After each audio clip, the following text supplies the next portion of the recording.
আজকের এই ভিডিওতে আমরা স্পোকেন ইংলিশের খুবই গুরুত্বপূর্ণ একটি বিষয় শিখব। সেটি হচ্ছে একটি ভার্ব দিয়ে আমরা 21 ধরনের বাক্য গঠন করতে শিখব। আমাদের ভার্ব হচ্ছে রাইট। রাইট অর্থ লেখা। রাইট বি1, রোট বি2 এবং রিটেন ভি3।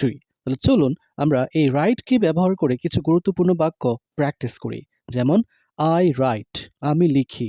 আই এম রাইটিং, আমি লিখতেছি। আই হ্যাভ রিটেন, আমি লিখেছি। আই রোট, আমি লিখলাম। আই ওয়াজ রাইটিং, আমি লিখতেছিলাম। আই উইল রাইট, আমি লিখব। আই উইল বি রাইটিং, আমি লিখতে থাকব। আই হ্যাড রিটেন, আমি লিখেছিলাম আগে।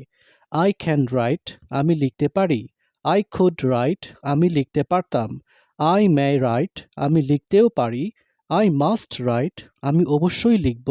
আই হ্যাভ টু রাইট, আমাকে লিখতে হবে। আই শুড হ্যাভ রিটেন, আমার লেখা উচিত ছিল। I would like to write, আমি লিখতে চাই। আই ফিল লাইক রাইটিং, আমার লিখতে ইচ্ছে করছে। I am suppose two right, আমার লেখার কথা আছে। I was suppose two right, আমার লেখার কথা ছিল। I am having problems writing, আমার লিখতে সমস্যা হচ্ছে। আই নিড টু রাইট, আমার লেখা দরকার। What if I don't write, কি হবে যদি আমি না লিখি।